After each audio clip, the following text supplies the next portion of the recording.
Corrosive environments. We talked about corrosive environments, what the definition is in 100. 680.14 tells us that if you are in a corrosive environment, I told you about that story about that room that we were in, that whole space would be a corrosive environment. They tell us what kind of wire methods that's permitted. Pretty much it's going to be PVC and liquid type flexible and Carflex, right? You're going to run PVC and Carflex is what you're going to want.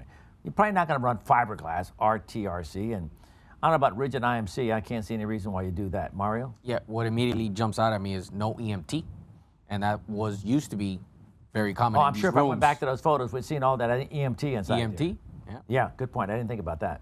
You know, Mike, that room that you have all those pictures in, it was so corrosive that they had installed, if you remember, little fans to make sure that all of the electronic controllers for the pool only got fresh air from outside, because it was burning everything up so fast. They actually had the fan going into that equipment. Into the equipment. They had it piped fresh air from the outside through a filter and exhausting it. They made a little thing. I mean, there was this homemade fan outside blowing it into the enclosure. It's almost like a pressurized, Persian pressurized type of enclosure. We need these rules, is what I'm saying. We need these rules. Exactly.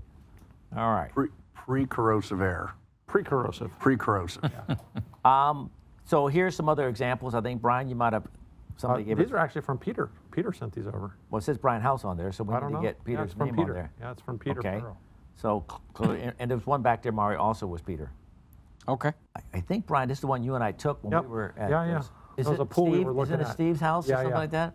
Yep. We were here looking at this time clock, and again... He just bought the house. He just bought the house, and again, I wouldn't have thought twice about a time clock being corroded off, and the equipment grounding conductor that came in and then went out was, Mario, on the metal, but the metal had totally corroded off, and the two wires were just sitting in the air. Wow.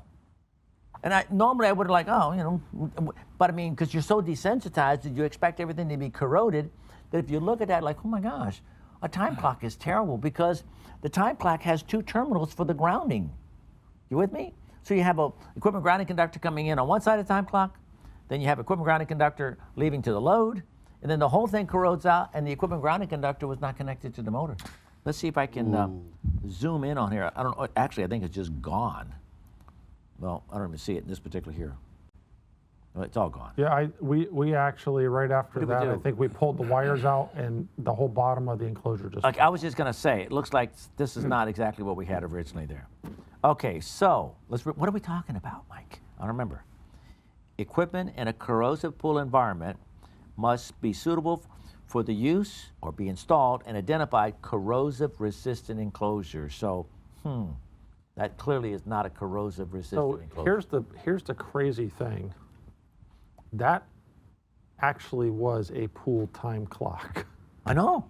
And that enclosure, it was a pool time clock enclosure, and it still ended up getting torn up.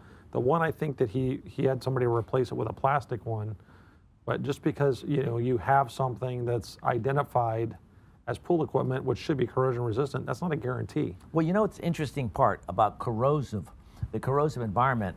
The 23 code dramatically changed the definition of a corrosive environment that was in 680, and they moved it now to Article 100. And I felt they did a better job in the 2020 code than they did 23 code. But you're here at a motor, Brian.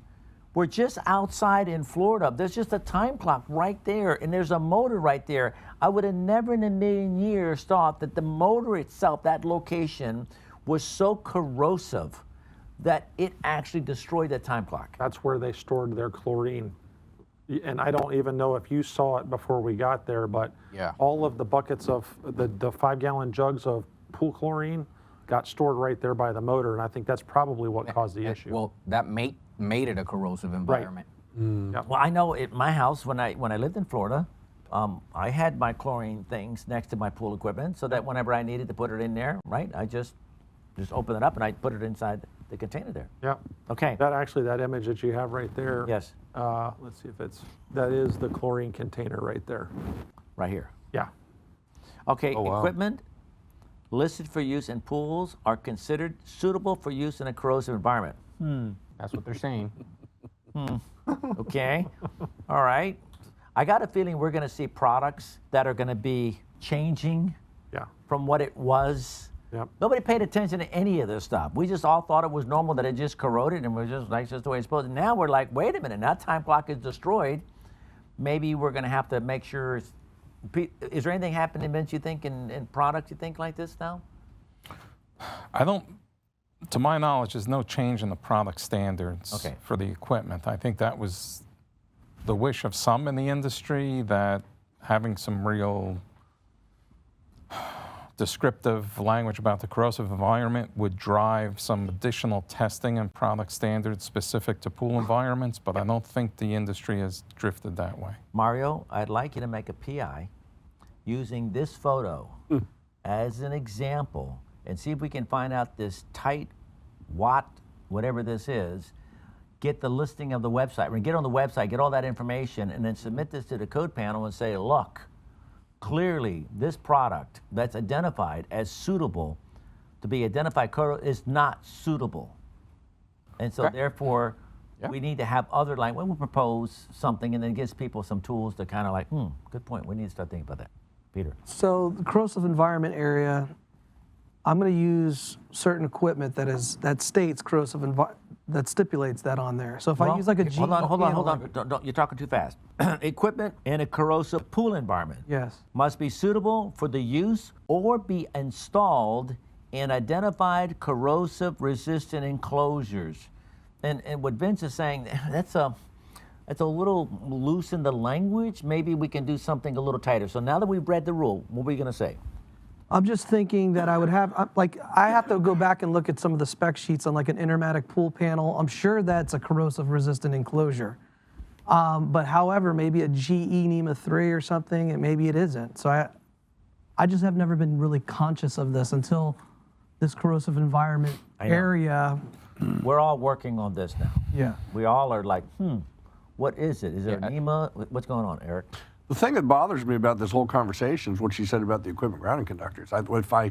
If I remember what you said equipment grounding conductor came in on one side, Yep. it left in another side, Yep. which meant they weren't tied together. Well, they were tied together on They that- were tied together through the equipment, but for me, that's kind of like a multi-wire branch circuit where Depending where on the equipment, right? grounding is or the neutral. I'm like, that just Mario? blows me away.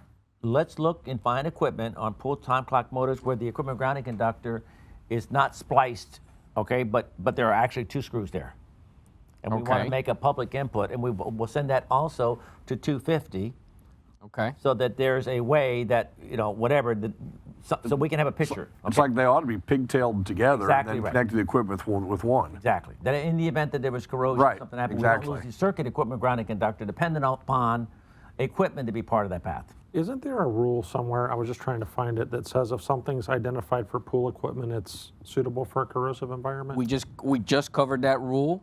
Okay, I don't know why I'm just. Yeah, so we basically looking for have it. two Oh, there we options go. here. Okay. Yeah, we basically have two options. I'm like, where is this rule at? Do you see that? This sounds familiar to me, yeah, because I just had it on this Just slide. read it. Okay. Okay. All right, so we can see that Well, there this you is go, an Peter. area that we're working on. There you go, Peter. Listed for use in pools, it's suitable for corrosive environment. So this one says identify for corrosive resistant enclosures, and this is, well, if it's listed for swimming pools, like a swimming pool transformer, well, it's identify for corrosive environment. Mario. And something that might be helpful for choosing or selecting equipment that's identified corrosion resistant is you could go to table 110.28, your NEMA, and over there you could see what's corrosion resistant. But a pool transformer is not going to be in that NEMA. No, it doesn't have to because it's listed for swimming it says pool swimming yeah. pools, right. Yeah. Yeah, okay. So just to be clear, since we're having all this discussion, right? I heard identified for use in a corrosive environment. None of this equipment is marked identified for use in a swimming pool corrosive environment. Even the equipment that's listed for use in a swimming pool, the language that's in 680.14, and we were really careful with this, I remember in discussions for the last code cycle. The language we have, it's considered suitable for use. Equipment listed for use in pools are considered suitable for use in corrosive pool environment. Somehow I walk into this room and this thing is destroying everything, right? So somehow we have to have pool equipment in there, and if it's identified as pool equipment, then it's considered suitable for use in that environment. Yeah. That's the most we can do. Now, maybe there's a problem with the equipment, and it really isn't suitable, but that might be it's another conversation that might have to be changed some other way. All right, interesting. Permanently installed pools. We are now part 2. What we just read was general, part 1. Part 2 is permanently installed pools. What is a permanently installed pool? A pool constructed or installed in the ground or partially in the ground, and all pools installed inside of a building. All right, so if it's in a building, it's considered permanently installed. If it's in the ground, it's a permanently installed. If it is partially in the ground, it's permanently installed. Okay, well, you'll see it's important to know the definition.